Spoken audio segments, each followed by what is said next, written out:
How about South Carolina? A team that continues to be doubted day after day, week after week, time and time again. Even coming into this ball game against an Arkansas team that had been struggling and been struggling mightily, Vegas tabbed Arkansas as a slight favorite in this ball game. And I understand why. I think most of us are expecting, okay, when's Arkansas going to wake up? Are they going to get rolling? And after that win earlier in the week against Texas A&M, it made a lot of sense. Like, okay, Arkansas found something. Well, whatever the Hogs found, they lost it. And they lost it quickly because South Carolina, guys, this was a game, a 13-point win by South Carolina at Bud Walton Arena.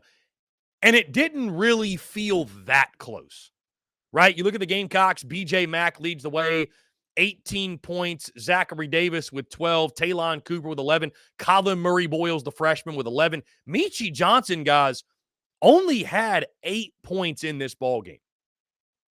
And South Carolina went 12 of 17 from the charity stripe.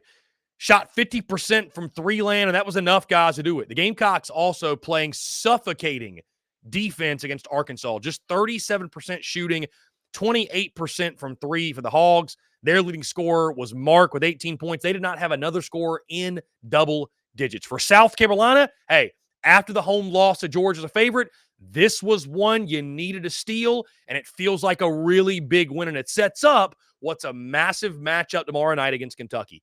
For Arkansas,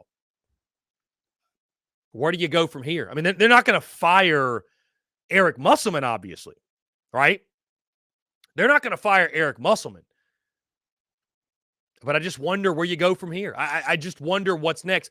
Do you start to chalk this season up as, hey, it's just a lost season? It just didn't click. Things didn't come together. Transfer portal guys didn't mesh. Whatever the excuse is, you start looking around and, man, like Arkansas's hopes of making any sort of run or whatever, they are diminishing by the very second, especially when you start losing home games, and you're losing home games in blowout fashion, guys. That's typically a bad sign. Let's go to Knoxville, guys. Tennessee took care of business. The now fifth-ranked Volunteers beat Alabama by a final score of 91-71. This was regarded by lots of folks as the game of the day. And Tennessee made it all but uninteresting. Dalton Knecht, ho-hum, bad game for him, right? Bad game. 25 points for Dalton Knecht. Shot 40% on the day. Joseph Adu with 19 points. Gainey with 15. Vescovi with 10. Ziegler with 8. They've got so many different dudes that can beat you. Shot 49% from the floor. 36% from three. Meanwhile, guys, it's just the Sears show for Alabama. Just 22 points. I think what's so wildly impressive, guys, Tennessee, I mean, holding your opponent to 71 points may not feel like a big deal, but Alabama is one of the best offenses in the SEC. The fact that Tennessee was able to hold them down and sort of beat them at their own game, which is scoring in bunches, if you will, that's wildly impressive to me. So Tennessee, they stay hot. They keep up their streak, if you will. We knew it was going to be tough for Bama to go on the road to Rocky Top and get the dub. And how about Tennessee, by the way, trolling Alabama, playing Dixieland Delight at the end of that game. Got to love a good roast. Got to love a good troll. And Tennessee fans have a good reason to feel really, really good. It feels good to be good. Tennessee is rolling right now. Guys, let's go to Starkville. Mississippi State takes down Vandy 68-55. Like I've mentioned so many times, I sound like a broken record. I don't see the Commodores winning a conference game this year. I just don't see it. And the Jerry Stackhouse era, I don't even think saying it's on life support is fair at this point. I think it's going to be over sooner rather than later. Great game by Tolu Smith, 25 points today, one of the best players in the SEC, guys. You want a fun watch, go check out Tolu Smith. But a ho-hum performance. I mean, again, guys, Vanderbilt stinks. They're no good. I don't think they're going to win a conference game. Mississippi State, nice win for them, one they had to have. And they'll look now to build some momentum as they navigate through SEC play. Guys, we go to Baton Rouge. Texas A&M got their revenge on LSU. Took down the Bayou Bengals by a final score of 73-69. A really, really close game. Good win by A&M. Buzz Williams' squad. One that you felt like they needed to have to keep their head above water, if you will, right? It's been a really up and down season thus far. Wade Taylor doing Wade Taylor things with 19 points. Radford with 15 points. Carter with 13 points. A lot of guys in double digits in this ball game. LSU just not enough offensively, man. Shot 41% from the field.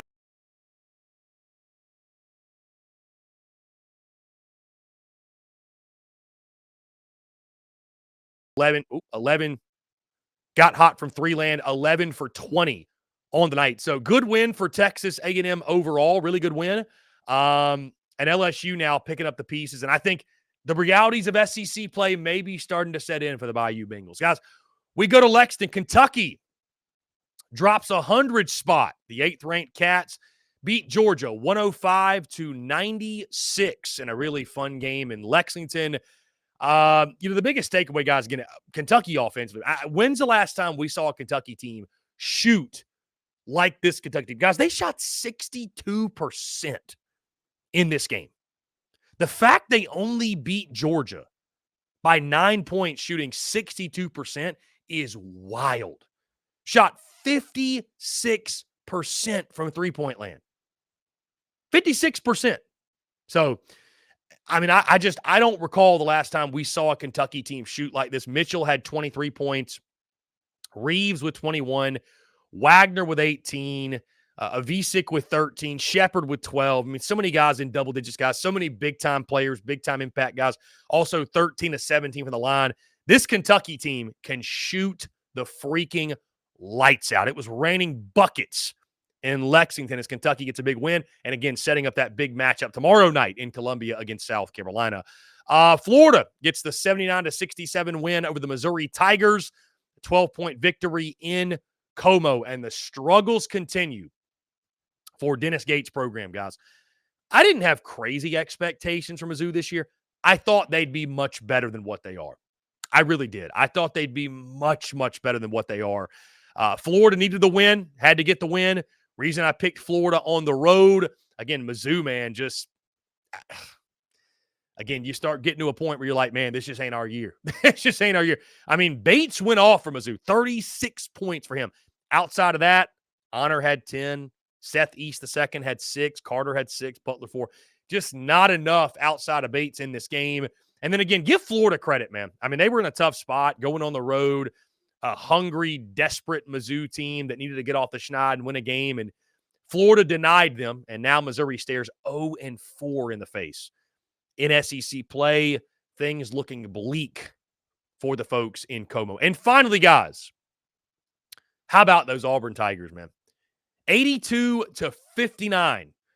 They take down the Ole Miss Rebels. Guys, I think Ole Miss, let me first start off by saying this. I think Chris Beard's doing a great job in year one. I think what we're seeing, though, with Ole Miss as they play better and better and better competition is hope you had fun beating up on the non-conference. This is big boy basketball. And I think we're starting to see now that, and I think most people thought this was going to happen. You were out ahead of your skis just a little bit in non-conference play. You weren't quite that team that you thought you were in non-conference play. You're probably not a top 25 caliber basketball team. That's not to say Ole Miss isn't a quality basketball team, but the hype may have outweighed exactly what Ole Miss was. That being said, I think Chris Beard's team, very, very dangerous. This is more about giving credit, by the way, to Auburn. Guys, another double-digit win. I think that's like 11 in a row now for Auburn.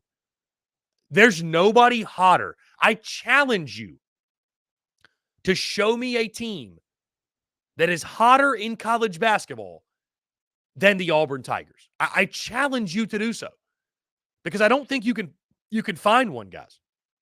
What Auburn is doing right now, what Bruce Pearl's team is doing, and it's a bunch of different guys contributing, guys. Williams with 13. Their leading scorer had 13 points. Their leading scorer. I had to go back and check and make sure I wasn't wrong. They shot 58% from the field, 44% from three. They went 10 of 11 on their free throws. Their top scorers had 13, 13, 12, 9, 8, 6, 5, 5, 4, 3, 2, 2. Bro, it is such a collective effort for the Auburn Tigers. They're not beating you with one guy. They're not beating you with two guys. They're beating you with an entire team.